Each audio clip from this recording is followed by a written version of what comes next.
ఆటలు ఫుల్గా బ్లడ్. నా బట్టలు ఎంత మడుగులండి. ఏ బట్టలు అయితే వేసానో మొత్తం ఒళ్ళంతా చిదిగిపోయింది. స్పృహ లేదు నా ఒంట్లో. నాకు ఒకటే కనిపిస్తుంది ఏంటంటే నా భార్య, నా 2 బిడ్డలు. ఇంకా నా చివరి శ్వాస అయిపోయింది. మరణ పడకల్లో ఉన్నాను. ఇంచుమించుగా అరగంట అయింది. 108కి ఫోన్ చేశారు, కానీ ఎవ్వరూ కూడా అక్కడ నన్ను వాటర్ ప్యాకెట్ ఒకటి కొన్నారు, నా నోట్లో పోస్తున్నారు. నోట్లో నుంచి అలా బ్లడ్ రక్తపు మడుగుల్లో పడి ఉన్నాను. ఆ రక్తపు మడుగుల్లో పడి ఉన్నప్పుడు అందరూ బాబు నీకు వినిపిస్తుందా అని వారు అంటున్నారే, కానీ నేను రిటర్న్ సమాధానం ఇచ్చడానికి నాకు ఓపిక లేదు. కానీ వారు మాటలు వినిపిస్తున్నాయి. ఏంటో తెలుసా, ఈ అబ్బాయి చనిపోయాడు. తర్వాత నేనే కొంతమందిని గ్యాదర్ చేసుకుంటూ ఒక ఏదైనా ఇల్లు అద్దెకి తీసుకుంటూ అందులో ఒక 40 దినాలని, 31 దినమని, 21 రోజని ఇలాగ మాలలు వేస్తూ ఉండేవాడిని. అలాగా నేను మాలలు వేస్తూ ఇంచుమించుగా ఒక 18 సంవత్సరాలు నేను మాలలు వేస్తూ ఉన్నాను. అలవాటు ఉంది కనుక నేను గుట్టకాలు ఎక్కువగా నవిలేవాడిని, కైనీలు వేసేవాడిని. గుట్టకాలు అన్నీ, అంటే లేని వ్యసనం అంటూ లేదు. బాలేదు, నాకు చూస్తే సమాధానం లేదు, ఆందోళన. ఈ కేసు ఏమవుతుందో, ఒకవేళ ఆ పరిస్థితులను బట్టి ఏమవుతుందో ఈ ఆందోళనలతో ఉన్నప్పుడు మరి వీళ్ళ ఛానల్ మీరు సబ్స్క్రైబ్ చేసుకోండి. ఎలీషన్న ఏలియా ఛానల్. మరి కొత్త సాక్ష్యాలు, కొత్త మరి ప్రసంగాలు మీకు ముమ్మారు వస్తుంటాయి కాబట్టి మీరు ఈ ఛానల్ సబ్స్క్రైబ్ చేసుకొని మరి పరిచయం మీరు బలపరచాలని మా మనవి. దేవుడి నామానికి వందనాలు.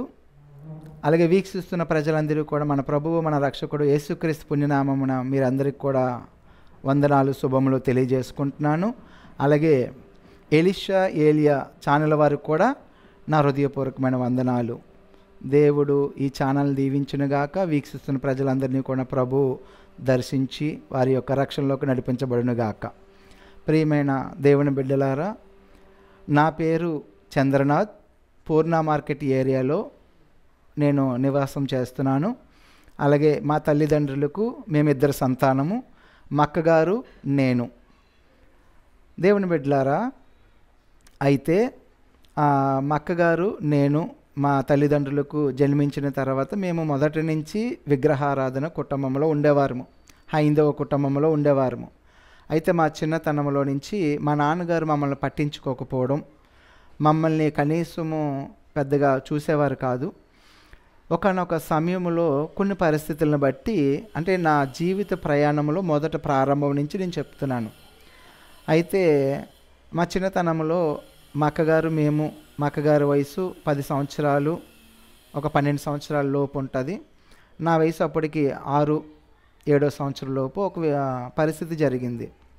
ఏంటంటే మా నాన్నగారు వచ్చి మా అమ్మగారి మీద కొంత హత్య ప్రయత్నం జరిగింది. ఏంటి హత్య ప్రయత్నం అంటే, 31st నైటు ఒక పరిస్థితిలోనికి తీసుకెళ్ళి తెల్లవారితే January 1, December 31st నైటు మా అమ్మగారిని చంపడానికి ప్రయత్నం చేసి తీసుకొని వెళ్ళి సముద్రంలో తోసేశారు. ఆ ఇన్స్ట్రుమెంటు నా హృదయాన్ని బాగా కదిలించేసింది. మా అమ్మగారు దేవుని కృపను బట్టి బ్రతికారు. మరి అక్కడ ఏరాడకొండ అని ఇక్కడ ఉంటుంది, దాని పక్కనే ఒక యేసుప్రభువారి మందిరం, అంటే కన్నిమరేమ కొండ అని అంటారు. ఆ కన్నిమరేమ కొండ దగ్గర ఆ సిలువను చూస్తూ మా అమ్మగారు ఆ సముద్రంలో తోసేసిన తర్వాత, ఒకసారి ఆపండి చెప్తాను. కన్నిమరేమ కొండ దగ్గర మా అమ్మగారిని తీసుకెళ్ళి తోసేశారు. ఆ సముద్రంలో తోసేసిన తర్వాత మా నాన్నగారు యథావిధిగా వెనక్కి వచ్చేసారు. మా అమ్మగారు, మేము లెగిసి చూసినప్పటికీ మా అమ్మగారు లేరు. అప్పటికే అర్ధరాత్రి ఇంచుమించుగా 2 అవుతుంది, 2 ప్రాంతంలోనే. మా అమ్మగారు తడి బట్టలతో వచ్చారు. మా అక్కని నన్ను కౌగిలించుకొని ఆవిడ ఏడుస్తున్నారు. ఏం జరిగిందో మాకు తెలియట్లేదు. అదేవిధంగా దేవుని బిడ్డలారా, నా హృదయంలో ఒకటి నాటుకుపోయింది. ఏంటంటే, ఇంకా మా తండ్రి ప్రేమ మాకు ఎప్పటికీ దొరకదని ఇంకా నిశ్చయించుకున్నాము. నాకు ఊహ తెలిసిన కాడి నుంచి మా నాన్నగారు మమ్మల్ని పట్టించుకోవడం కానీ చేయడం కానీ ఉండేది కాదు. ఎంతైనా మా అమ్మగారు కాయ కష్టం చేసుకుంటూ నన్ను, మా అక్కగారిని పెంచారు. అయితే కొంత వయసు రాబోతుకి మా అక్కగారికి 16 సంవత్సరం ఈ లోపు రాబోతుకి వివాహం జరిగిపోయింది. తాము వెళ్ళిపోయారు. అదే ఆ టైంలోనే మా అక్కగారికి వివాహం వెళ్ళిపోయిన తర్వాత నేను, మా అమ్మగారు పెళ్లి పనులు కానీ వాటికని వెళ్ళిపోయి నేను ఉండేవాడిని. చదువు అనేది నాకు అబ్బలేదు. అయితే నేను ఏంటంటే ఫ్రెండ్స్ ఈ యొక్క పరిస్థితుల్లోంచి నేను వెళ్ళిపోయాను.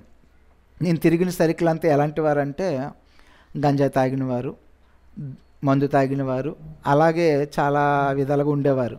నేను వారితో స్నేహం చేస్తూ ఇటు స్కూల్కి మా అమ్మగారు అంటే ఒక గవర్నమెంట్ స్కూల్లో జాయిన్ చేశారు. మా అమ్మగారు ఇంటికాడ ఉండేవారు కాదు కనుక మా అక్కగారు వివాహమై వెళ్ళిపోయింది కనుక నా ఇష్టానుసారంగా నేను తిరిగేవాడిని. తిరుగుతూ అయితే మొత్తానికి చదువు అయితే అవ్వలేదు. కానీ నాలో ఒకటి నాటుకుపోయింది ఏంటంటే మా అమ్మగారు ఆ పరిస్థితి జరిగిన ఒక ఇన్సిడెంటు నా హృదయాన్ని ఎంతగానో కలవరపరిచేది. ఏంటంటే ఏదో సందర్భంలో ఒకవేళ మా నాన్నగారు ఎప్పుడైనా వచ్చినా పెద్ద గొడవ అవ్వడమే తప్ప ప్రేమ కానీ ఆప్యాయతలు కానీ ఏమి ఉండేది కాదు, చూసుకునేవారు కాదు. అయితే ఒకటి మా అమ్మగారిని ఎందుకు చంపారు అనే ఒక విషయం మాత్రం బాగా నాటికిపోయింది. ఎందుకు చంపాలని ప్రయత్నం చేశారు అనే విషయం నాటికిపోయింది. అయితే దేవుని బిడ్డలారా, నాలో పగ పెరిగిపోవడం, ఈ స్నేహితులతో ఈ చెడ్డ తిరుగుడులు, ఈ యొక్క చెడ్డ విధానంగా నేను పెరగడం జరిగింది. కొన్నాళ్ళు జరుగుతుండగా అలా కొన్ని రోజులు ప్రయాణం అవుతుండగా నా ఊహ తెలిసిన కాడి నుంచి నేనేం చేసేవాడిని అంటే మా ప్రాంతం అంతా దుర్గామాలలు వేస్తూ ఉండేవారు. అయ్యప్ప మాలలు, దుర్గామాలలు, సాయిబాబా మాలని, కనకమహాలక్ష్మి మాలని ఇలా వేస్తూ ఉండేవారు. నాకు మా అన్నగారు ఏం చేసేవారంటే అంటే మా పెద్దమ్మ కొడుకు, మా అన్నగారు మొదటి నుంచి మాలలు వేస్తూ ఉండేవారు. ఆయనతో పాటు నన్ను కూడా తీసుకువెళ్ళి మాల వేయడం ప్రారంభమైంది. అప్పటికి నా వయసు ఇంచుమించుగా ఒక 14వ సంవత్సరంలో నేను ప్రారంభించాను. నా వయసు అంటే ముందు నుంచి 10వ సంవత్సరం నుంచి మా అన్నయ్య గారు మాలలు వేయించి ఉండేవారు. కానీ నాకు అంత అవగాహన ఉండేది కాదు. ఎప్పుడైతే కొంత అవగాహన వచ్చిందో మాలలు వేయడం, అలాగ మాలలు వేస్తూ కొన్ని దినాల తర్వాత నేనే కొంతమందిని గ్యాదర్ చేసుకుంటూ ఒక ఏదైనా ఇల్లు అద్దెకి తీసుకుంటూ అందులో ఒక 40 దినాలని, 31 దినమని, 21 రోజని ఇలాగ మాలలు వేస్తూ ఉండేవాడిని. అలాగా నేను మాలలు వేస్తూ ఇంచుమించుగా ఒక 18 సంవత్సరాలు నేను మాలలు వేస్తూ ఉన్నాను. ప్రియమైన దేవుని బిడ్డలారా, ఈ మాలలు వేస్తూ ఈ ఫ్రెండ్స్ చెడు సామస్యంలో నేను తిరుగుతున్న నా పరిస్థితిలో, నా జీవితంలో అనుకోకుండా కొన్ని సంఘటనలు జరిగాయి. ఏంటి అంటే ఈ ఫ్రెండ్స్తో వెళ్ళడము, త్రాగుడికని, కొట్లాటకని, ఈ విషయంలో బాగా త్రాగుడు అనే విషయంలో చాలా బానిస అయిపోయింది దేవుని బిడ్డలారా. అలాగే గంజాయి తాగేవాడిని, కుర్రాళ్ళతో తిరిగినప్పుడు మత్తు మాత్రలు కూడా నేను వేసుకునేవాడిని. ఇలాగా ప్రతిదీ ఇలాగా ఈ అలవాట్లు ఉన్నప్పుడు మా ఫ్రెండ్స్ కొంతమంది ఎవరైతే ఉన్నారో, నేను ఏ సర్కిల్తో అయితే నేను తిరుగుతున్నానో వాళ్ళు గంజాయి తాగినప్పుడు వాళ్ళతో పాటు నేను గంజాయి తాగేవాడిని. ఇది తప్పు అని నాకు ఎవరు చెప్పేవారు కాదు. కానీ వాళ్ళు అనేవారు, ఏరా తాగుతావా అంటే నాకు అని తెలిసేది కాదు. కానీ ఆ తెలియని వయసులో తీసుకునేవాడిని. అది నాకు ఏమైందంటే ఒక అలవాటుగా మారిపోయింది. అలాగే కొన్నాళ్ళు నేను మాత్రలు వాడేవాడిని. ఎందుకంటే మత్తుకు అనేది కొన్ని మాత్రలు అది తక్కువలో దొరికేవి. అది ఒక ఫ్రెండ్ ఉండేవాడండి. ఆ ఫ్రెండ్ నాకు కొంచెం అలవాటు చేశాడు. అంటే అతను ఫస్ట్ అయితే చెప్పాడు ఇది మంచిది కాదురా అని. మరి నువ్వెందుకు వేస్తున్నావు అంటే మామూలుగా చెప్పినప్పటికీ నేను దాన్ని తీసుకోవడము వేయడం జరిగింది. ఇలాగా కాలక్రమేపీ జరుగుతుండగా ప్రియమైన దేవుని బిడ్డలారా, మరి కొన్ని పరిస్థితులను బట్టి మా అమ్మగారు నన్ను బాధపడుతూ ఉండేవారు నా విషయంలో. ఎలాగా వీళ్ళ తండ్రి చూస్తే సుఖం లేదు, వీళ్ళ తండ్రి గారు ఇలాగైపోయారు, ఒకవేళ కొడుకున్నాడు కదా, కొడుకు వల్లకైనా సుఖపడతానని చెప్పేసి అనుకున్నాను. మరి వీడు చూస్తే ఫ్రెండ్స్ అని, స్నేహితులని ఎప్పుడు చూసినా ఇలా తిరుగుతున్నాడు, చెడ్డ తిరుగులు తిరుగుతున్నాడు. మాల వేస్తే బాగానే ఉంటున్నాడు, మాల తీసిన తర్వాత వీడు చెడ్డ తిరుగులు అయి తిరుగుతున్నాడు, మరి ఈ పరిస్థితులు ఏంటి అని చెప్పేసి మా అమ్మగారు ఆలోచించుకుంటుండగా మా అమ్మగారికి ఒక సలహా, ఈ చుట్టుపక్కల ఉన్న వారిలో ఒక సలహా ఇచ్చారు. ఏమని, వాడు వివాహం జరిగితే ఒకవేళ వాళ్ళ మార్పు వస్తుందేమో అని చెప్పేసి ఎవరైనా పిల్లల్ని చూసి చేద్దామని. అయితే 2002లో నాకు వివాహం జరిగింది. నేను ఎవరినైతే ఇప్పుడు నా భార్యగా స్వీకరించానో ఆమె అక్కయ్యపాలెం ప్రాంతంలో ఉండేవారు, నేను పూర్ణ మార్కెట్ ప్రాంతంలో ఉండేవారిని. మా పిన్ని గారి ద్వారా ఈ సంబంధం నాకు జరిగింది. 2002లో వివాహము జరిగిన తర్వాత ఈ 2002 నుంచి 2002లో వివాహం జరిగింది. 2003లో నా పెద్ద కుమార్తె జన్మించింది. 2005లో నా చిన్న కుమార్తె జన్మించింది. దేవుని బిడ్డలారా, 2002లో వివాహం జరిగిన తర్వాత నా పొజిషను, నా పరిస్థితి నా భార్యకి సమయంగా తెలిసేది కాదు. త్రాగడం వరకు ఓకే అనుకునేది, కానీ నాలో తిరుగుడు, చెడ్డ అలవాట్లు, ఈ చెడ్డ ప్రవర్తన ఇవన్నీ చూసి తనకి ఒక్కొక్క విషయం వింటున్నప్పటికీ గుండెలు పగిలిపోతుండేవి. మాల వేసినప్పుడు ఒక రీతిగా ఉండేది, మాల తీసేసిన తర్వాత ఒక రీతిగా ఉండేది. అయితే నా భార్య కూడా నాతో పాటు మాల వేసింది. ఎందుకంటే నా భర్త మారాలి, నా కుటుంబం మారాలి, నా జీవితం మారాలి అనే ఆమె కూడా వెతుకుతూ ఉండేది. అంటే ఒక దైవంలో ఏదో ఒకటి దొరుకుతుంది కదా అని చెప్పేసి. అయితే 2005లో నా చిన్న కుమార్తె పుట్టిన తర్వాత నేను తెలియకుండా ఒక విషయంలో ఇరుక్కుపోయాను. ఏంటి ఆ విషయం అంటే, నేను చేయని తప్పుని ఒక మర్డర్ కేసులో ఇరుక్కుపోయాను. నేను చేయలేదు, కాకపోతే వెళ్ళాను, ఆ విషయం నా మీద పడిపోయింది. విజయనగరం కోర్టులో, విజయనగరము ఆ యొక్క ప్రాంతంలో ఆ యొక్క కేసు నా మీద నమోదయ్యింది. నేను జైలుకి వెళ్ళడం జరిగింది. జైలు నుంచి అంటే ఎలాగా అంటే ఆ పరిస్థితి అంటే, నేను మా ఫ్రెండ్స్ ఒక ప్రాంతంలోకి వెళ్ళాము. వెళ్ళిన తర్వాత అదొక సెటిల్మెంట్ కానీ బయలుదేరుతున్నమాట. ఆ పరిస్థితికి వెళ్ళినప్పటికీ అక్కడ కొట్లాటలు జరిగినప్పుడు అనుకోకుండా అక్కడ ఒక అతను చనిపోవడం జరిగింది. ఆ చనిపోయే విషయంలో అందులోని మరి నా పేరు రావడం జరిగింది. నన్ను పోలీసులు పట్టుకెళ్ళిపోయారు. అందరూ ఎస్కేప్ అయిపోయారు, కానీ నేను దొరికిపోయాను. జరగడం జరిగింది. అక్కడ కేసు నమోదైంది. విజయనగరం మరి కోర్టుకి ఇంచుమించుగా 3 సంవత్సరాలు తిరగడం జరిగింది. అయితే 2005లో నా చిన్న కుమార్తె పుట్టినప్పుడు తర్వాత ఈ యొక్క విషయం జరిగింది. వెంటనే ఆ కేసు నుంచి నేను బయటకు వచ్చాను. ఏం చేయాలో అర్థం అవ్వట్లేదు. ఒకవైపు నుంచి చూస్తే చుట్టూ పరిస్థితులన్నీ తారుమారైపోయి, అప్పులు, సమస్యలు. ఈ ఒకవైపు చూస్తుంటే ఎందుకు ఈ పరిస్థితి జరిగిందో తెలియట్లేదు. మా జీవితంలో సమాధానం లేదు. మాల వేస్తున్నాను, ఎందుకు వేస్తున్నానో అర్థం అవ్వట్లేదు, తీస్తున్నాను. ఏవండి, చిరాకు. ఇంట్లోని చూస్తే నా భార్యకి నాకు ఎప్పుడూ సమాధానం ఉండేది కాదు. మరి ఎలాగుండేదంటే, ఇంట్లో ఎప్పుడూ రక్తపాతమే. ఒకవైపు నుంచి చూస్తే మా బావగారు ఫుల్గా త్రాగుడు, ఒకవైపు నుంచి చూస్తే మా ఇంట్లో సమాధానం ఉండేది కాదు. ఒకవైపు నుంచి చూస్తే ఎలాంటి పరిస్థితులకు చూసుకున్నా మరి ఇంటిలో సమాధానం లేక ఎన్నో విధాలుగా ఉంటే, నా భార్య ఒకరోజు మరి ఎందుకో తనకి తెలియకుండా ఒక దర్శనం వచ్చింది. అప్పటికి మేము మాలలు వేస్తున్నాము, పూజలు ఉన్నాము, ఇలాంటి పరిస్థితుల్లోనే ఉన్నాము. ఆమెకు ఒక పరిస్థితి, ఒక కళ, ఒక దర్శనం. అంటే అది కళ. పడుకున్నప్పుడు ఒక దర్శనం వచ్చింది నా భార్యకి. ఆ దర్శనంలో ఒక తెల్లటి అంగి వేసుకొని ఒక పెద్ద ఆయన వచ్చి నిలబడుతూ, ఈమె ఏడుస్తుంది తెల్ల చీర కట్టుకొని, ఆ విధంగా దర్శనం వచ్చింది. అయితే సర్లే, యేసుప్రభు వారు ఎందుకు నా కళ్ళలోకి వచ్చారు ఏంటని అనుకున్నారు. అక్కడికి అయిపోయింది, మర్చిపోయాము. అది జరిగిన తర్వాత కొన్ని దినాల తర్వాత నేనేమయ్యానంటే, ఈ మర్డర్ కేసు, ఈ గొడవలు, ఈ యొక్క పరిస్థితి, అప్పులు, ఈ సమస్యలన్నీ మీదన పడిపోయేసరికి మా అక్కగారు అప్పటికే దుబాయ్లో ఉన్నారు. మా అక్కగారికి ఫోన్ చేసి, అమ్మ ఇలాగ జరుగుతుంది, ఇక్కడ పరిస్థితి ఏం బాగాలేదు అనగానే మా అక్కగారు ఏం చేశారంటే, నాకు విజిట్ వీసా తీసి పంపించారు. విజిట్ వీసా తీసి పంపించిన తర్వాత నేనేమయ్యానంటే, ఇక్కడ కేసు ఉంది, అన్నీ ఉన్నాయి, కానీ విజిట్ వీసా మీద చెప్పా చేయగానే నేను ఏం చేశానంటే దుబాయ్ పట్టణం వెళ్ళిపోయాను. ఎందుకంటే నా బుర్ర ఏం పని చేయట్లేదు, ఎక్కడున్నా మనశ్శాంతి లేదు. ఎంతసేపు చనిపోవాలని ఒక ఆలోచన తప్ప ఇంకా బ్రతకాలనే ఆలోచన అయితే లేదు. సరే, ఇంకా ఇలాగ ఈ పరిస్థితులు కాదని చెప్పేసి ఈ అప్పులు, ఈ టెన్షన్లు, ఈ వ్యసనాలు, ఈ బాధలు తట్టుకోలేక, అమ్మ నేను దుబాయ్ వెళ్తున్నానని చెప్పేసి నా భార్యకి చెప్పిన తర్వాత నేను దుబాయ్ వెళ్ళిపోయాను. అక్కడ 2 సంవత్సరాలు నేను ఉన్నాను. అయితే దుబాయ్ వెళ్ళిన తర్వాత కూడా నా ప్రవర్తన ఎట్టి రీతిగా మారలే. దుబాయ్లో యథావిధిగా అదే స్థానంలో ఉన్నాను. మరి మా అక్కగారు అక్కడ ఉండేవారు, నేను వేరే ప్రాంతంలో ఉండేవాడిని. ఆ ప్రాంతంలో ఉంటూ ఏదో నాకు తోచింది ఒక ఉద్యోగం చేసుకుంటూ ఉండేవాడిని. కానీ అక్కడ కూడా ఫ్రెండ్సు, అక్కడ త్రాగుడు, వ్యసనాలు, తిరుగుళ్ళు, అలాగే అక్కడ కూడా గొడవలు. అక్కడ ఏం జరిగిందంటే, ఒక అర్ధరాత్రి ఒకరోజు ఇంచుమించుగా 1 సంవత్సరం 6 నెలలు అక్కడ దుబాయ్ పట్టణంలో ఉన్నాను. నేను అబుదాబి అనే ప్రాంతంలోనికి వెళ్ళాను అనమాట. షార్జాలో ఉండేవాడిని, మా అక్కగారు కూడా షార్జాలో ఉండేవారు. నేను అబుదాబి ప్రాంతంలోకి వెళ్ళాను.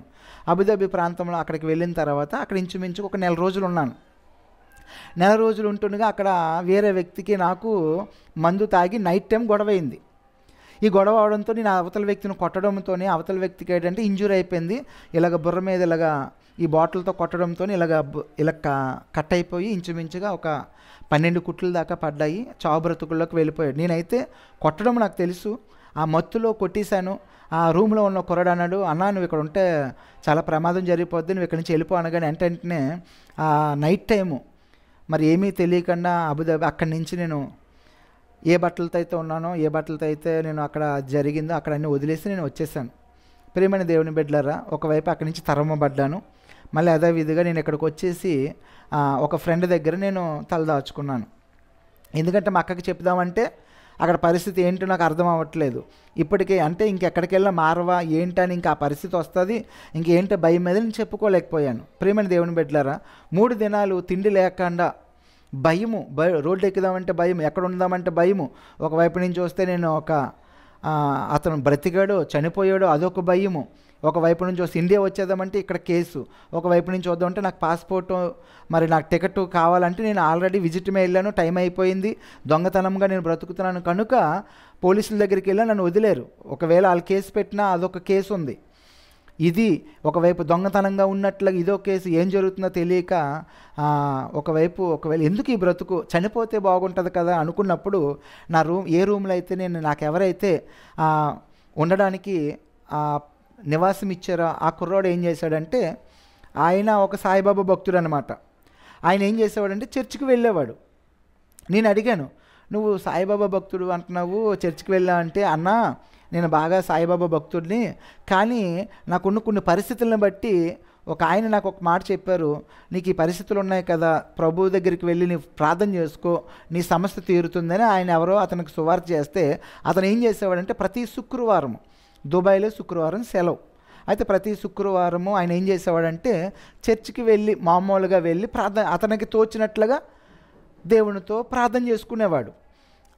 ఆ కుమారుడు ఆ వ్యక్తి నన్ను ఆ రోజు, అన్న నువ్వు వస్తావా, నేను చర్చికి వెళ్తున్నానంటే, మేము చర్చికి అట్లకి వెళ్ళను నాన్న, ఎందుకంటే నేను గురుస్వామిని, ఒకవేళ యథావిధిగా నేను ఇండియా వెళ్ళినా సరే నా పూజలు ఉంటాయి, నా ఇవి ఉంటాయి, నా మార్గం వేరు, నా పరిస్థితి వేరు అని అన్నప్పుడు, లేదన్నా ఒకసారి రా అంటే, లేదు నాకు యేసు ప్రభువారు అన్న నచ్చదు, ఎందుకంటే వాళ్ళు మతం బోధిస్తారు, వాళ్ళు ఏదో చెప్తూ ఉంటారు, దేవుడు అంటే ఓకే, కానీ అతను ఒక ప్రత్యేకంగా అంటే నాకు నచ్చదు, నేను యేసు ప్రభువారు అంటే నాకు ఇష్టమే, కానీ అతను ఒక ప్రత్యేకమని అంటే నాకు నచ్చదు, ఎందుకంటే మన దేవుళ్ళు ఉన్నారు, మా దేవతలు ఉన్నారని నేను అతనితో వాదించినప్పుడు అతను కూడా అన్నాడు, అన్నా నేను కూడా, నాకు దేవుళ్ళు ఉన్నారు, దేవతలు ఉన్నారు, ఇవన్నీ ఓకే, కానీ ఎప్పుడైతే చర్చికి వెళ్ళిన తర్వాత నాకు మనశ్శాంతి దొరికిన తర్వాత ఆ రోజు నుంచి నేను ప్రభువుని అంగీకరించడం మొదలుపెట్టాను. ఇది బలవంతమైతే కాదు, నీకు నచ్చితే రా అన్న అంటే, సరే అతను అలాగే వెళ్తున్నాడు కదా అని చెప్పేసి నేను కూడా, అయితే నేను చర్చి దాకా వస్తాను కానీ చర్చిలోకి రానంటే, సరే అయితే సరదాగా వెళ్దామని చెప్పి తీసుకువెళ్ళాడు.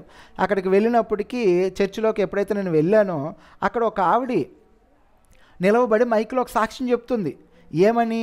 ఆమె ఒక క్యాన్సర్ వ్యాధితో బాధపడుతుంది. దుబాయ్ పట్టణం వచ్చి ఇంచుమించుగా 1.5 సంవత్సరం అవుతుంది. దుబాయ్ పట్టణం వచ్చింది కల్లివెల్లిగా, అంటే ఆవిడ కూడా విజిట్ వేసే మీద వచ్చి దుబాయ్ పట్టణం వచ్చి అక్కడ ఇరుక్కుపోయింది. రెండోది తర్వాత తెలిసింది ఏంటంటే ఆమెకి క్యాన్సర్ వ్యాధి సోకిందని. వీధి అక్కడ రూమ్ వాళ్ళు అన్నారంటే, మీరు ఎలాగైనా సరే నువ్వు వెళ్ళిపోవాలి, మరి లేదంటే ఒకవేళ లేకపోతే ఇక్కడ ట్రీట్మెంట్ కూడా ఉండదు, మరి కల్లివల్లిగా ఉన్నావు కదా అలాగే ఎలాగని అంటే, ఆమె అన్నది లేదు, ఇండియా వెళ్ళానంటే ఇక్కడున్నా చనిపోతాను, ఇండియా వెళ్ళినా నేను చనిపోవాలి, ఎందుకంటే నా కుమార్తెకి వివాహం చేశానే కానీ భర్త మంచోడు కాదు, త్రాగుబోతూ, ఇంకా నన్ను చూసేవారు ఎవరు ఉండరు, అదేదో నేను ఇక్కడే చనిపోతే ఇక్కడే మాయమైపోతాను, వాళ్ళు ఉన్నారనుకుంటారని చెప్పి ఆ విధంగా అనుకొని అన్నప్పుడు ఎవరో ఆమెను చర్చికి నడిపించినప్పుడు, దేవుని మందిరానికి నడిపించినప్పుడు ఉపవాస ప్రార్థనలు ఆ సంఘంలో ప్రారంభమయ్యాయంట. ఆ 40 దినాలు ఉపవాస ప్రార్థనలో ప్రారంభమైన తర్వాత ఆమెకి ఒక దర్శనం, ఆ దర్శనంలో ఏంటంటే దేవుని యొక్క వెలుగు వచ్చి ఆమెను తాకినప్పుడు ఆమెలో ఉన్న ఆ పరిస్థితి ఏదైతే బ్లడ్ క్యాన్సర్తో బాధపడుతుందో ఆ బ్లడ్ క్యాన్సర్ నుంచి నివారణ పొందింది. అది సాక్ష్యం చెప్తుంది. నేను బయట నుంచి వింటున్నాను, ఏంటి ఈమె ఏదో క్యాన్సర్ అంటుంది, బ్లడ్ క్యాన్సర్ అంటుంది, అది అంటుంది, ఏదో చెబుతుంది, విడుదల పొందాను అంటుంది, యేసు ప్రభు వారు దర్శించారంటున్నారు, ఒక వెలుగు వచ్చింది అంటున్నారు. ఇది ఎంతవరకు నిజము? ఇది నిజంగా ఆమె జీవితంలో జరిగిందా, లేకపోతే ఎవరైనా ఆకర్షించడానికి, ఎవరినైనా సరే ఇలాగా వాళ్ళలో కలుపుకోవడానికి ఇలాంటివైనా చెబుతూ ఉంటారా అని నేను మనసులో అనుకున్నాను.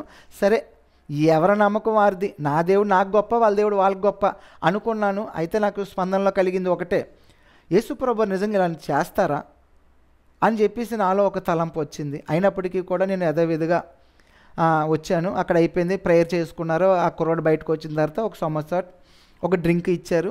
వాళ్ళతో పాటు సమోసా డ్రింక్ తాగిన తర్వాత నేను వచ్చేస్తుంటే అక్కడ ప్రేయర్ రిక్వెస్ట్లు రాసుకుంటున్నారు, ఒక టేబుల్ వేసి. అందులోని రాసుకుంటున్నప్పుడు ప్రేయర్ రిక్వెస్ట్లు రాసుకుంటున్నారు. అతను ఒక రిక్వెస్ట్ ఇచ్చాడు వాళ్ళ చెల్లెలు వివాహం కొరకు.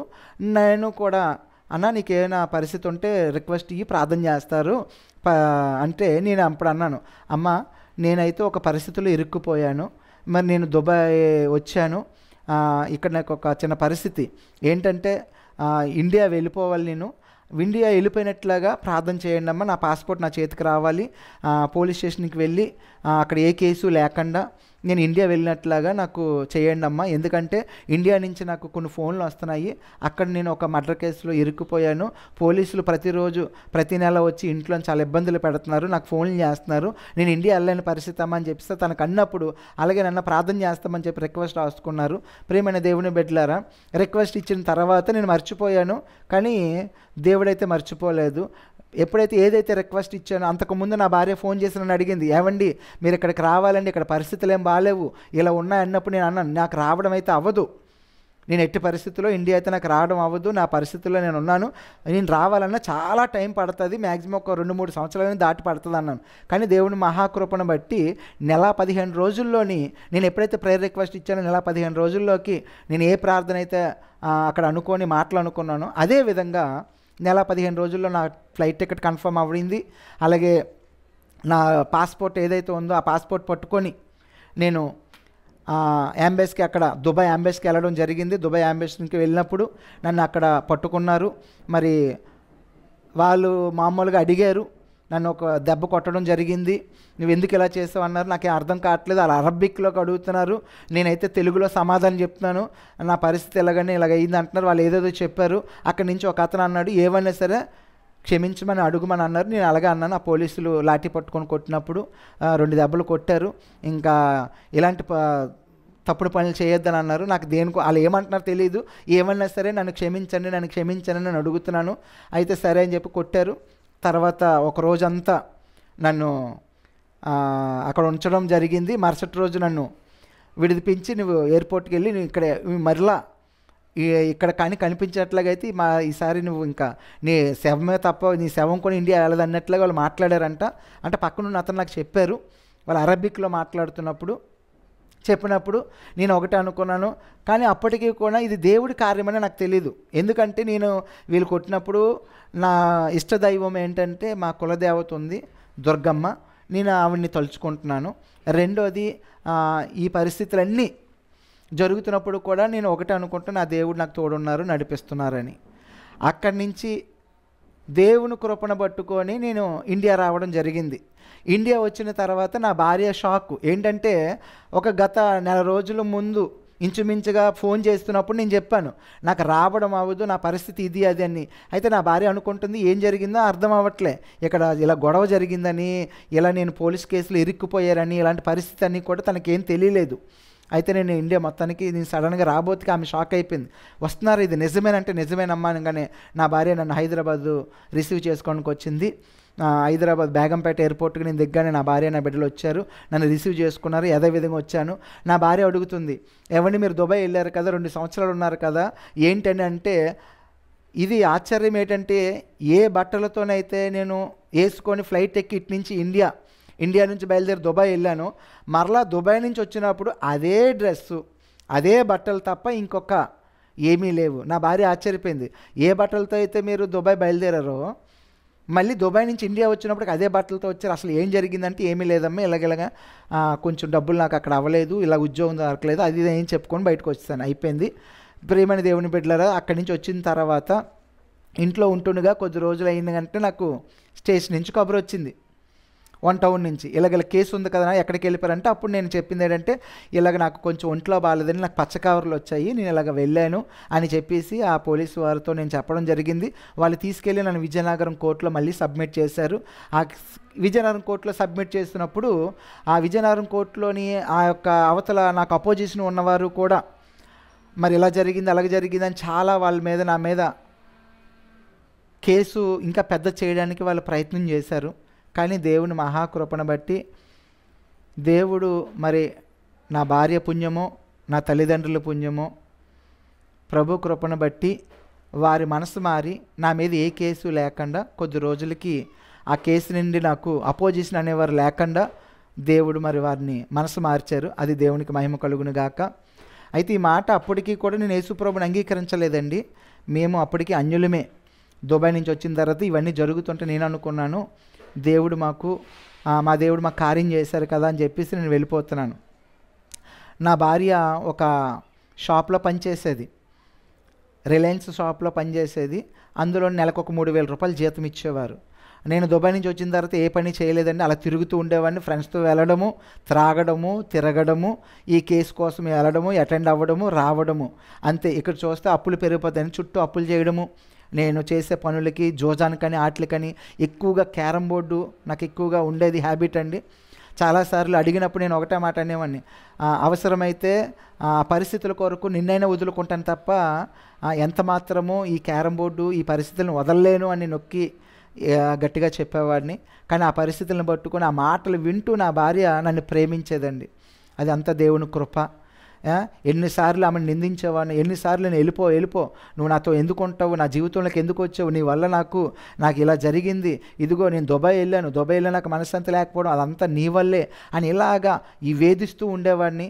కానీ ఎన్ని మాటలు విన్నా ఎన్ని అన్నా ఇంక నీకు సిగ్గు లేదా, నువ్వు చనిపోవా, ఎందుకు నన్ను ఇలా వేధిస్తున్నావు, అసలు దరిద్రం అంతా నువ్వే అని అన్నాను. అసలు ఈ అనడానికి కారణం ఏంటంటే ఒకనొకప్పుడు ఏం జరిగిందంటే ప్రియమైన దేవుని బిడ్డలారా, మా అమ్మగారు నన్ను ఒక జ్యోతిష్నాథం దగ్గరికి తీసుకెళ్తే ఆయన చెప్పే మాట ఏంటంటే, నీకు పెళ్ళి అయిన మరుక్షణము నీకు దరిద్రం పట్టింది, నీ భార్య నీ ఇంట్లో అడుగుపెట్టిన తర్వాత లేకపోతే నీ జాతకం ఎలా ఉంటుంది, పలానా జాతకుడివి కానీ ఇప్పుడు నష్టజాతకుడు అయిపోయి, ఎందుకంటే నీ భార్య నీ యొక్క జీవితంలో వచ్చిన తర్వాత ఆశీర్వాదాలకి అంటే నీ ఎదుగుదలకి నీ సంపాదనకి ఇప్పుడు నువ్వు ఏదైతే అనుభవిస్తున్నావో ఈ పరిస్థితి అన్నిటికీ కారణము నీ భార్య.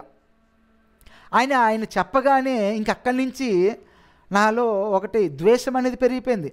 నిజమేనా, అయితే ఈ తెలియకుండా ఈ మర్డర్ కేసులు ఎరిగిపోయిన ఇది దానికోసమేనా, అంటే లేనిపోయిన నిందలన్నీ నా మీదకి వస్తున్నాయి, ఈ సమస్యలు, ఈ అప్పులు, ఈ పరిస్థితులు, ఇవన్నీ అసలు నా మైండ్ స్థిమితం లేకపోవడానికి, నేను స్టెబిలిటీగా ఉండలేకపోవడానికి ఇవన్నీ నా భార్య నా కారణము అని చెప్పి నేను అనుకొని ఇంకా ఒకసారి తాగేసి వచ్చి నా భార్యని చంపడానికి కూడా నేను ప్రయత్నం చేశాను. చంపేద్దాము, ఈమె ఉండడం వల్ల నాకు దరిద్రము, ఎందుకంటే మనశ్శాంతి లేదు, ఈమె వచ్చింది మా జీవితం పోయింది, నా ఇంట్లో సుఖం లేదు అని అన్నప్పుడు ఆ విషయాలకు అన్నప్పుడు కూడా చాలా విధాలుగా నేను మాటలతో నా భార్యని చాలా వేధించేవాడిని అండి. మామూలుగా కాదు. నేను అనేవాడిని, నీకు సిగ్గు లేదా ఇంకా నాతో ఉంటున్నావు అంటే నేను చెడు తిరుగుళ్ళు తిరుగుతున్నప్పుడు, ఏవండి మీరు ఇలా చెడు తిరుగుళ్ళు తిరుగుతున్నారు, ఏవైనా రేపొద్దున నీకు ఇలాగైతానంటే నా ఇష్టం, నేను ఇలాగే తిరుగుతాను, ఇలాగే ఉంటాను, నీకు ఇష్టమైతే ఉండు లేకపోతే లేదు, నువ్వు ఇంట్లో ఎందుకున్నావు, పని మనిషిగా ఉన్నావు అన్నప్పుడు నిజమేనండి, నేను పని మనిషిగానే ఉన్నాను. కానీ నేను పని మనిషిగా ఉన్న నీకు ఆరోగ్యం ఉండాలి కదా, నీకు మనిషివి శక్తి ఉండాలి కదా, ఇలా మీరు చెడు తిరుగుళ్ళు తిరుగుతున్నప్పుడు మీకు ఏమైనా అయిపోతే నేను నా పిల్లలు అన్యాయం అయిపోతామంటే నేను ఎంత మాత్రమో కూడా దాన్ని పట్టించుకునేవాడిని కాదు. త్రాగడము, తిరగడము వచ్చేవాడిని. దేవుని బిడ్డలారా, ఇలాంటి పరిస్థితుల్లో ఉంటుండగా మరి ఒకరోజు తెలియకుండా నాకు ఒక పరిస్థితికి మరి దేవుడు మరి తప్పించాలని ఆయన సంకల్పం కలిగి ఉన్నారేమో. నేను ఒక ప్రదేశానికి వెళ్ళాను. నేను ఒక ఇంచుమించు ఒక 5 కుర్రోళ్ళమి ఒక వ్యక్తిని కొట్టడానికి వెళ్ళామండి. ఒక వ్యక్తిని కొట్టడానికి వెళ్ళినప్పుడు అక్కడి నుంచి ఆ వ్యక్తిని ఆ పరిస్థితుల్లో అవతల వ్యక్తిని భయపెట్టడము, ఆ అవతల వ్యక్తిని కొద్ది కొట్టడము జరిగింది. ఆ డబ్బులు పట్టుకొని మేము వచ్చేసి తాగుతున్నాం. ఫుల్గా తాగేసాము, ఎవరి మట్టుకు వాళ్ళు వెళ్ళిపోయాము. నాకైతే స్పృహ లేదు. ఇంకా స్పృహ లేని పరిస్థితిలో ఉన్నప్పుడు ఆ బార్ షాప్లో నుంచి ఇంకా వాళ్ళందరూ వెళ్ళిపోతున్నప్పుడు అందరూ అన్నారు, బాబు ఎవరి మట్టుకు వాళ్ళు వెళ్ళిపోతున్నాం అన్నప్పుడు అందరూ వెళ్ళిపోయారు. అందులో ఒక కుర్రాడు అన్నాడు, అన్న నువ్వు వెళ్ళిపోతావు నన్ను దేపట్టమంటే, లేదు నేను వెళ్ళిపోతానని చెప్పేసి నా అంతటి నేనే బండి స్టార్ట్ చేసుకొని వచ్చేస్తుండగా మరి ఈ మత్తులోని ఈ మైకంలో ఎంత స్పీడ్ కొడుతున్నానో, ఎంత స్పీడ్గా తొక్కుతానో తెలియదు. పల్సర్ 150 కొత్త బండి, మా ఫ్రెండ్దండి. అది తీసుకొని నేను వస్తుండగా మరి చాలా స్పీడ్లో వస్తుండగా సడన్గా యాక్సిడెంట్ అయ్యింది. మరి నేను ఇంచుమించుగా 100 మీటర్ల వరకు ఈడ్చుకుంటూ వెళ్ళిపోయింది నా బండి. నేను ఏ వెహికల్ అయితే నడుపుతున్నానో ఆ వెహికల్ ఈడ్చుకుంటూ వెళ్ళిపోయింది. నా ఒంటి నిండా గాయాలు, నోట్లో నుంచి, ముక్కులో నుంచి, చెవులో నుంచి ఫుల్గా బ్లీడింగ్ అయిపోతుంది. నేను ఒక డివైడర్ మీద పడిపోయాను. ఆ డివైడర్ మీద పడిపోయినప్పుడు ఇదిగో అప్పుడు నా కళ్ళద్దాలు ఉండేవి కాదు. ఇదిగో ఇక్కడ మచ్చ కనిపిస్తుంది కదండి, ఇదిగో చేతుల నిండా పూర్తిగా గాయాలు. ఈ చేతిలోని యొక్క పరిస్థితి ఎలా వచ్చిందంటే ఇగో ఇక్కడ మొత్తం అంతా ఎగిరిపోయింది. ఈ ఒక్క బోన్ బయటకు వచ్చేసింది. చేతి పరిస్థితి అంతా కూడా చూడండి మీకు కనిపిస్తూ ఉంటుంది. ఇగో ఇదంతా కూడా వచ్చేసింది. ఇలాగ ఒంటి నిండా గాయాలండి. ఇదిగో కంటి మీద కూడా మీకు కనిపిస్తూ ఉంటుంది. డివైడర్ మీద ఇలా పడిపోగానే ఈ దవడ ఎముకు సైడ్ అయిపోయింది. ఇక్కడ ఈ దవడ ఎముకు సైడ్ అయిపోయి ఈ మాట్లాడలేని పొజిషను ఇలా ఉండిపోయాను. డివైడర్ మీద పడిపోయాను. అందరూ నన్ను లేపుతున్నారు, కానీ లేపినప్పటికీ కూడా స్పృహ లేదు నా ఒంట్లో. నాకు ఒకటే కనిపిస్తుంది ఏంటంటే నా భార్య, నా 2 బిడ్డలు మాత్రమే కనిపిస్తున్నారు. ఇంకా నా చివరి శ్వాస అయిపోయింది. మరణ పడకల్లో ఉన్నాను. ఇంచుమించుగా అరగంట అయింది. 108కి ఫోన్ చేశారు, కానీ ఎవ్వరూ కూడా అక్కడ నన్ను ముట్టడానికి ఇది అవ్వట్లేదు. అప్పుడు వాటర్ ప్యాకెట్ ఒకటి కొన్నారు, నా నోట్లో పోస్తున్నారు. నోట్లో నుంచి అలా బ్లడ్ వచ్చేస్తుంది. రక్తపు మడుగుల్లో పడి ఉన్నాను. ఆ రక్తపు మడుగుల్లో పడి ఉన్నప్పుడు అందరూ బాబు నీకు వినిపిస్తుందా అని వారు అంటున్నారే, కానీ నేను రిటర్న్ సమాధానం ఇచ్చడానికి నాకు ఓపిక లేదు. కానీ వారి మాటలు వినిపిస్తున్నాయి.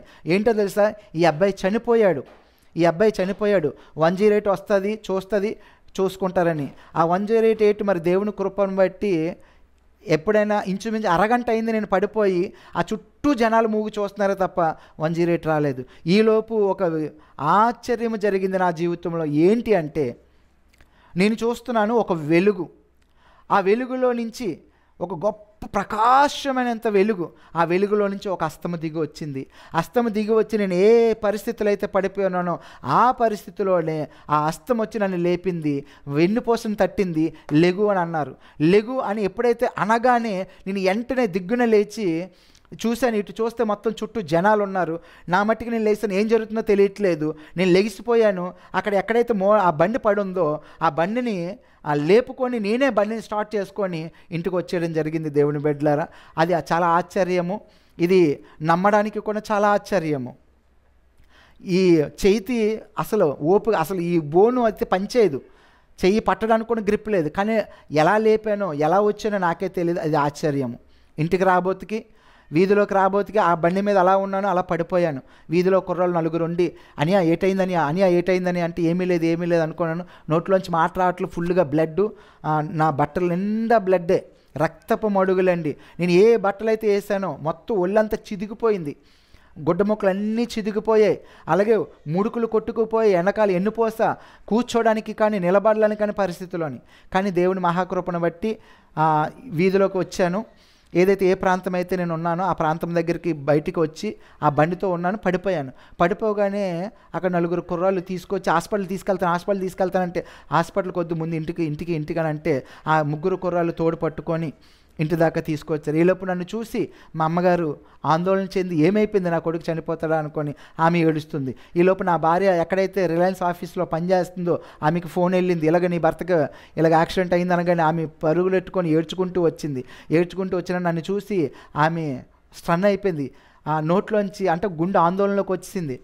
నా దెబ్బలు చూసి, నా వాతావరణం చూసి, నా బ్లడ్, నా ఒంటి నిండా గాయాలు చూసి కేజెచ్కి వెళ్దామా అంటే అప్పటికే ఫుల్గా తాగేసోటున్నాను కనుక నేను కేజెచ్కి అయితే వెళ్ళలేనమ్మా, కేజెచ్కి అయితే వద్దు, ఇక్కడ ఎవరైనా డాక్టర్ దగ్గరికి వెళ్దామంటే ఒక డాక్టర్ దగ్గరికి తీసుకెళ్ళినప్పుడు ఆ డాక్టర్ గారు చెప్పే మాట ఏంటో తెలుసండి, ఇలాంటి పరిస్థితుల్లో బ్రతికి బట్ట కట్టిన వాడిని, లెగిసి నడవగలిగిన వాడిని నిన్నే చూస్తున్నానమ్మా అని చెప్పి ఆ డాక్టర్ గారు ఆ యొక్క సాక్ష్యం ఇచ్చినప్పుడు నేను అన్నాను, ఇప్పుడు నీకేం కానీ అనిపించట్లేదు, కానీ నువ్వు చాలా చాలా ప్రమాదంలో ఉన్నావు, నీ చెయ్యి చూస్తే అక్కడ బోన్ ప్యాచర్ అయిపోయింది, ఇప్పుడు మాత్రం నువ్వు మత్తులో ఉన్నావు కనుక నీకు ఏం చెప్పింది అర్థమవుతుందో లేదో నాకు తెలియట్లేదు కనుక నేను ఒక ఇంజెక్షన్ ఇస్తాను, రేపు నుంచి నీ ట్రీట్మెంట్ అనేది మొదలు పెడతాను అన్నారు.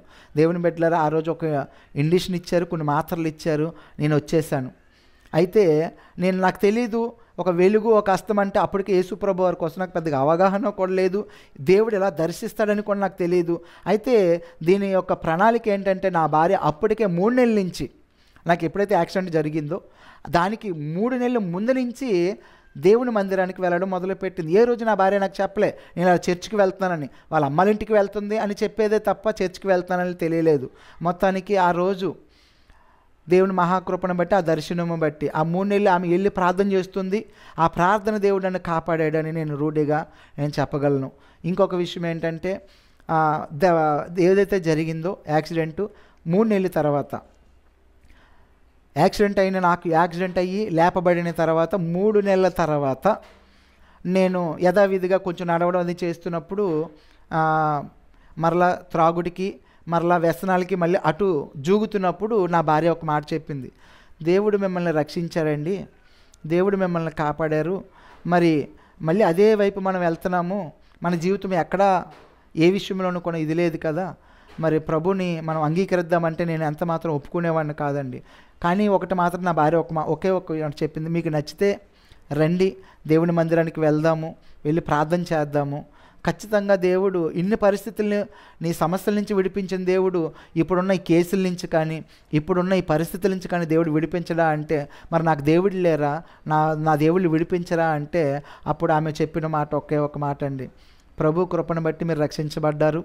ఏవండి, ఇది బలవంతమైతే కాదు, మీరు వచ్చి చూడండి, ఇన్ని ప్రయత్నాలు చేశారు కదా, ఇది ఒక ప్రయత్నం చేసి చూడండి, మీకు ఒక మనశ్శాంతి దొరికిందంటే రండి, లేకపోతే లేదు అన్నప్పుడు దేవుని మహాకృపను బట్టి ఒక దినము శుక్రవారం నాడు దినాన్ని నా భార్యతో పాటు వెళ్ళడం జరిగింది. వెళ్ళిన తర్వాత ఆ చర్చిలో అందరూ ఏవేవో చేస్తున్నారు, కానీ నాకు ఒంట్లో నుంచి ఏదో తెలియని ఆందోళన, భయం పుట్టుకొచ్చేస్తుంది. అందరూ లెగిసే ఆ చర్చిలో ఉన్నవారందరూ కూడా ఆరాధన అని చెప్పి లెగిచి నుంచొని కళ్ళు మూసుకొని దేవుణ్ణి స్తుతిస్తున్నారు. యేసు ప్రభువుని స్తుతిస్తుంటే నేను వాళ్ళ మాటలు విని ఉండలేకపోతున్నాను, ఆ పరిస్థితులను బట్టి ఉండలేక ఏం జరుగుతుంది, వీళ్ళందరూ ఏదేదో మాట్లాడుతున్నారు, ఏదేదో చేస్తున్నారు, అమ్మో అని చెప్పిస్తే నేను ఏం చేశానంటే వాళ్ళందరూ జరుగుతుండగా అందరూ ఉండలేక ఒంటి నిండా ఏదో తెలియని భయము ఒకటి, రెండోది మంట, ఒళ్ళంతా మంట వచ్చేస్తుంది, అమ్మో నేను ఇక్కడ ఉండలేకపోతాను, ఏం జరుగుతుందో తెలియదని బయటకు వచ్చేసి కిందన కూర్చున్నాను. పైన నా భార్య నా బిడ్డలు చర్చిలో ఉన్నారు. నేను కిందకు వచ్చి, నాకు ఒక అలవాటు ఉంది కనుక నేను గుట్టకాలు ఎక్కువగా నవిలేవాడిని, కైనీలు వేసేవాడిని, గుట్టకాలు అన్నీ, అంటే లేని వ్యసనం అంటూ లేదు, అన్నీ వేసేవాడినండి. కాకపోతే ఒకటి ఇండిషన్లు మాత్రమే నేను వేసుకోలేదు, కానీ మిగతా గంజాయి తాగడము, మత్తు మాత్రలు వాడడము, ఇవన్నీ పరిస్థితులు ఉండేవి. స్నేహం అనేది, చెడ్డ స్నేహాలు అన్నీ ఉండేవి, అలాంటి అన్ని పరిస్థితుల్లో ఉండేవి. ప్రతి నెల నేను మరి తప్పకుండా ఏంటంటే ప్రతి ఒక్క శుక్రవారం నాడు ఉపవాసం ఉండి గుడికి వెళ్ళేవాడిని, దుర్గమ్మ గుడికి వెళ్ళేవాడిని, ఎందుకంటే ఇది లక్షవారం నాడు ఉపవాసం ఉండేవాడిని, సాయిబాబా గుడికి వెళ్ళేవాడిని, ప్రదర్శనలు చేసేవాడిని, అన్నీ ఉండేవండి. అలాంటి జీవితంలో ఆ రోజు శుక్రవారం నాడు వెళ్ళాను, గుడికి వెళ్ళడం మానేశాను, అయిపోయింది. ఎందుకంటే నాకు ఎటు మనశ్శాంతి లేదు. ఇంకా నేను ఒకటి వెతుక్కుంటున్నాను, ఏంటి వెతుక్కుంటున్నానంటే ఎలా చనిపోదామా, ఎందుకంటే యాక్సిడెంట్ నుంచి రక్షించబడ్డానే కానీ నా పరిస్థితి ఏం బాగాలేదు, నాకు చూస్తే సమాధానం లేదు, ఆందోళన, ఈ కేసు ఏమవుతుందో, ఒకవేళ ఆ పరిస్థితులను బట్టి ఏమవుతుందో ఈ ఆందోళనలతో ఉన్నప్పుడు దేవుని బిడ్డలారా ఆ పరిస్థితుల్లోంచి బయటకు వచ్చేసాను. శుక్రవారం చర్చికి వెళ్ళి చర్చిలో ఉండలేక బయటకు వచ్చేసాను. బయటకు వచ్చిన తర్వాత గుట్టకా నవ్వులేను, గుట్టకా నవ్వులుస్తూ వీళ్ళు వచ్చారు, ఏమండి వచ్చారంటే ఏమీ లేదమ్మా ఇప్పుడే వచ్చాను అన్నాను. బయట ఇంటికి వచ్చాము. ఆ ఇంటికి వచ్చిన నైటు నాకు మనశ్శాంతి లేదు, నా కుమార్తెకి కొంచెం ఒంట్లో బాగాలేదు. ఒంట్లో బాగోకపోతే నేను గుండెల మీద వేసుకొని పడుకున్నాను. పడుకున్న ఒక 5 నిమిషాలకి నాకు ఒక కలలో ఏంటంటే, నువ్వు కూడా వెళ్ళిపోతున్నావా, నువ్వు మారిపోయావా, దీపం పెట్టవా, ఇంకా మాల వేయవా, ఎందుకంటే మేము ప్రతి శివరాత్రికి నేను మాల వేస్తాను, ఇంకొక 10 రోజుల్లో నేను మళ్ళీ శివరాత్రి మాల వేయాలన్నమాట దుర్గమ్మకి. అయితే ఈ యొక్క ఆలోచన వస్తుంది, ఆమె కళ్ళలో నాతో మాట్లాడుతుంది, నన్ను వదిలేసావా, నన్ను ఇంకా పట్టించుకోవా, ఇంకా నువ్వు కూడా కలిసిపోయావా అని అన్నప్పుడు నేనైతే ఏం చెప్పాలో అర్థం కాలేదు. నా కుమార్తెను పట్టుకొని నాకు ఒళ్ళంతా చెమటలు పట్టేస్తుంది. ఇదిగో చూడు, నీ కుమార్తెకి నా పేరే పెట్టావు కనుక నిన్ను, నీ కూతుర్ని, నీ కుటుంబాన్ని గోతులో పెట్టేస్తాను అని చెప్పి అని అన్నది. నీవు కానీ అటువైపు వెళ్ళినట్లయితే నీ కుటుంబాన్ని సర్వనాశనం చేస్తానని చెప్పి అన్నప్పుడు ఇంకా నాకు ఆందోళన, భయము, ఏం చేయాలో అర్థం అవ్వట్లేదు. ఆ కల్లోనే నేను ఏడుస్తున్నాను. లేదు లేదు లేదంటే ఇదిగో చూడు అని చెప్పేసి నా కుమార్తెని ఇలాగ నా గుండెల మించి ఇలాగ ఎత్తు పట్టుకొని ఇలా పేకి పిసికేస్తుంది. చూసావా, నువ్వు కానీ నాకు మాల అదే రేపు నాకు చెయ్యకపోతే ఇది జరుగుతుంది అని చెప్పి అనగానే నాకు చాలా ఆందోళన వేసి, భయం వేసి లెగిసి కూర్చున్నప్పటికీ నా పక్కన నా భార్య పడుకొని ఉంది. నా కుమార్తెని పక్కన పెట్టి ఏం చేయాలో తెలియక అర్ధరాత్రి ఇంచుమించుగా తెల్లవారి ఒక 2:30-3 అవుతుంది. ఆ టైంలోని ఈ యొక్క వాయిసు ఇది విని చాలా ఆందోళన వచ్చి నేను లెగిసి కూర్చుంటే నా భార్య నాతో పాటు ఏమండి ఏమైందని అంటే ఏమీ లేదు అన్నాను. తర్వాత నా భార్యకి చెప్పాను, ఏమో తెలియకండి ఇలా ఉందమ్మా అంటే, ఇలా భయం వేస్తుంది నాకు ఎందుకు అంటే, ఇదేంటండి మనం ఏం తప్పు పని చేస్తున్నామా, ప్రభుని అంగీకరించాము, దానికి భయం ఏంటి, ఎందుకు దేవుడు అనేవారు రక్షించాలి తప్ప దేవుడు అనేవాడు ప్రాణం తీయకూడదు కదా, అలాగని ఎందుకు వచ్చింది, ఇప్పుడు ఉన్న మన పరిస్థితులను చూస్తే నేను రక్షిస్తాను, నువ్వు భయపడకు అని చెప్పాలి, అంతే తప్ప నువ్వు నన్ను నమ్ముకోకపోతే నిన్ను గోతులో పెట్టేస్తాను, నీ కుటుంబాన్ని చంపేస్తాను అనే మాట అంటుంది. అది ఏంటి నాకు అర్థం అవట్లేదు అంటే, సరేనండి అయితే పాస్టర్ గారిని పిలిపిస్తాను మాట్లాడదామన్నప్పుడు దేవుని సేవకుల్ని మా ఆత్మీయ నాయకులు కేఏ డానియల్ గారు అక్కేపాలెం 80 ఫీట్ రోడ్లో నందగిరి నగరు, శ్రీనివాస నగరు అక్కడ పరిచర్య చేస్తున్నారు కేఏ డానియల్ గారు, నా ఆత్మీయ నాయకులు. ఆయన ఆ రోజు కబురు పెట్టినప్పుడు ఆయన వచ్చి ఆయన మాతో మాట్లాడి మాకు సువార్త ప్రకటించారు. అలా కాదండి, ఇవేమీ కాదు, మీరు ఖచ్చితంగా అవన్నీ భయపెట్టడమే తప్ప మనల్ని ఏమీ చేయలేదు, ప్రార్థన చేయండి, ఖచ్చితంగా దేవుడు మీ పట్ల విడుదల ఇస్తాడు, ఎందుకంటే ఈ ప్రాంతంలో మీరు చిక్కబడి ఉన్నారు, ఈ ప్రాంతంలో నుంచి దేవుడు మిమ్మల్ని ఎన్నుకొని ఉన్నాడు, మిమ్మల్ని లేపుతారంటే ఆయన చెప్పినప్పుడు ఆ మాటలు వినడానికి బాగానే ఉంది, కానీ మా జీవితము చూసుకుంటే చాలా ఆందోళనగా ఉంది, నిరీక్షణకు ఆధారం లేని జీవితము. అలాంటి పరిస్థితుల్లో ఆయన మాటలు విన్నప్పుడు నాకు చాలా ఒకవైపు నుంచి ఆనందం వేస్తుంది, ఒకవైపు నుంచి వస్తే నిరాశ చెందుతుంది. ఇది నిజమేనా, ఇది జరుగుతుందా అంటే ఇంకా తర్వాత నుంచి దేవుడు ఒక్కొక్కటి జ్ఞాపకం చేసుకొచ్చాడు. ఇదిగో నువ్వు దుబాయ్ పట్టణంలో నీ స్థితి ఏంటో, నీ పరిస్థితి ఏంటో ఒకసారి జ్ఞాపకం చేసుకో, అప్పుడు నేను పేరు పెట్టి పిలుచుకున్నాను కదా అన్నాడు. అది నాకేం అర్థం అవ్వట్లేదు. తర్వాత యాక్సిడెంట్ అయినప్పుడు నిన్ను ఒక వెలుగు వచ్చి నిన్ను ముట్టింది అన్నావు కదా, వెలుగు వచ్చి నేను ముట్టింది కదా, ఆ వెలుగు ఎవరో కాదు నేను ఏర్పరచుకొని ఉన్నాను అన్నప్పుడు అప్పుడు నాకు ధైర్యం పుట్టింది. అప్పుడు నేను మాట్లాడడం జరిగింది. సరే నేను ఒకటే మాట్లాడుకుంటున్నాను, నా మనసుతో నేను మాట్లాడుకుంటున్నాను, ఏదేమైనప్పటికీ కూడా ఎలాగానే చనిపోతాను, ఒకళ్ళు ఏ విధంగా, ఒకళ్ళు ఈ దేవుడు చంపుతాడో, ఆ దేవుడు చంపుతాడో, ఏ దేవుడు చంపుతాడో బ్రతకనిస్తాడో, ఏ దేవుడైతే నాకు సహాయం చేసి నాకు బ్రతుకునిస్తారో ఆ దేవునికి నేను సాక్షిగా ఉంటానని ఒక తీర్మానం చేసుకున్నప్పుడు దేవుని బిడ్డలారా మరొకసారి మరొక దర్శనం వచ్చింది. ఇదిగో ఇదే నీకు చివరి అవకాశము, నువ్వు ఇటా అటా అని నేను ఒక నిర్ణయం తీసుకున్నాను. ఏంటి ఆ నిర్ణయం అంటే, ఒకటే, నా దేవుడు నాకు రక్షణ ఇస్తానంటున్నాడు, అది నువ్వు ఇవ్వగలవా అన్నప్పుడు దానికి సమాధానం లేదు దేవుని బిడ్డలారా. ఆ సమాధానం లేక ఆ రోజు వెళ్ళిపోయి ఈ రోజు వరకు కూడా నేటికి కూడా మా ఇంట్లోనే అడుగు పెట్టకుండా ఈ రోజు వరకు కూడా సమాధానం కలిగి మేము జీవించగలుగుతున్నాం. దేవునికి మహిమ కలుగును గాక. ఎప్పుడైతే ఆ రోజు జరిగిందో ఇంకా అది అయిపోయిన తర్వాత ఒక దినాన్ని, కొన్ని దినాలు అలా చర్చికి వెళ్తూ ప్రభు నాతో మాట్లాడడం మొదలుపెట్టారు. దేవుడు నాతో మాట్లాడిన తర్వాత నా జీవితంలో ఇదిగో నేను నీకు ఈ స్థితిని ఇస్తాను, నీకు ఈ పరిస్థితిని ఇస్తాను, నువ్వు నమ్మకంగా ఉండన్నప్పుడు ప్రభుని నేను సొంత రక్షకుడిగా అంగీకరించాను. 4వ నెల 2009 4వ నెల 12వ తారీఖుని మేము యేసు ప్రభు వారిని మా సొంత రక్షకుడిగా మేము అంగీకరించి ఉన్నాం.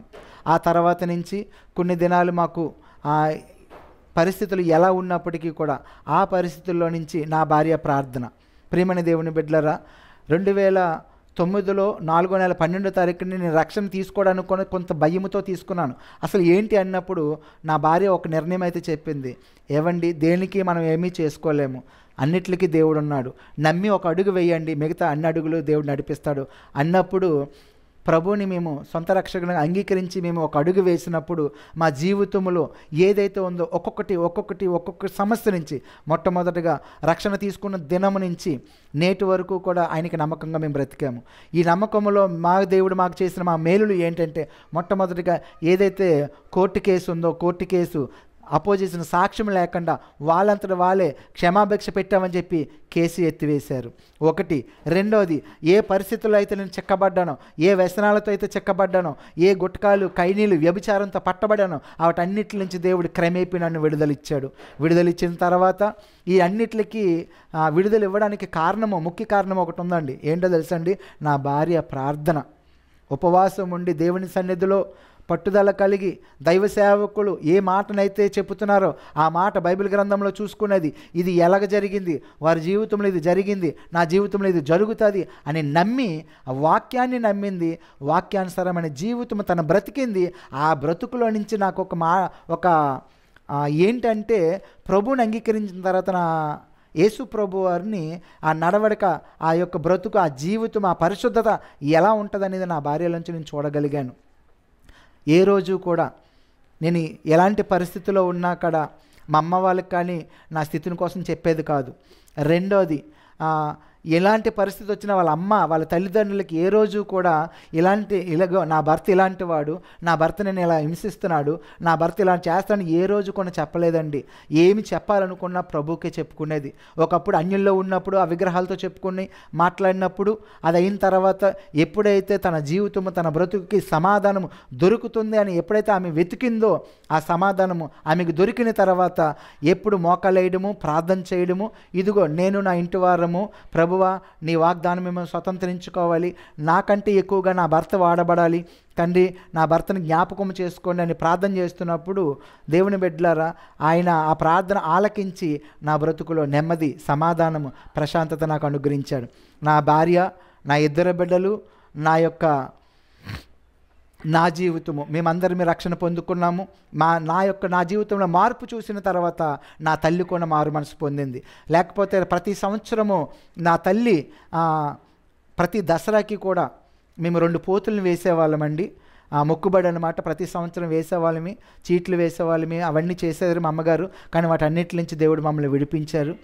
నా కొడుకుని మార్చిన దేవుడు, నా కొడుకు మారి ఇంత సమాధానంగా బ్రతుకుతున్నాడు, ఆ దేవుడే నా దేవుడని మా అమ్మగారు కూడా యేసు ప్రభువుని సొంత రక్షకుడిగా అంగీకరించింది.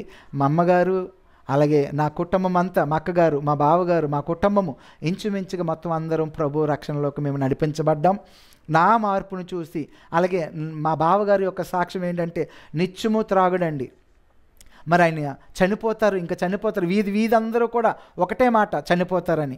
కానీ నా బామ్మర్దిని మార్చిన దేవుడు నన్ను కూడా మారుస్తాడని ఆయన ఒక సంకల్పం కలిగి ఉన్నప్పుడు ఆమె ఎవరైతే మా బావగారు ఉన్నారో వాళ్ళ కుమార్తె ప్రార్థన చేస్తున్నప్పుడు గొప్ప కార్యం దేవుడు చేశాడు. దేవునికి మహిమ కలుగును గాక. అలాగే మా జీవితాలు అన్ని పరిస్థితుల్లో నుంచి కూడా దేవుడు చక్కబెట్టాడు. ఏ యొక్క ప్రాంతంలో అయితే, ఏ యొక్క ఏరియాలో అయితే నేను ప్రతి సంవత్సరము మాలలు వేస్తూ ఉండేవాడిను, అదే ఇంటిలో ఈరోజు ఒక దేవుని మందిరము కట్టి అనేకులకి రక్షణగా దేవుడు అదే ప్రాంతంలో నన్ను ఒక సేవకునిగా నన్ను చేసి ఉన్నాడు. ఇది దేవునికే మహిమ కలుగునుగాక. మరి నా భార్య నేను 2018లో మరి సేవకు పిలువబడ్డాము. అంటే ముందుగా మాకు పిలుపు వచ్చింది, సేవ అనగానే మాకు భయం వేసి పిలుపుకు లోబడలేకపోయినప్పటికీ పరిశుద్ధాత్మ దేవుడు మాతో స్వయంగా మాట్లాడి సేవకు మమ్మల్ని పిలిచి ఉన్నారు.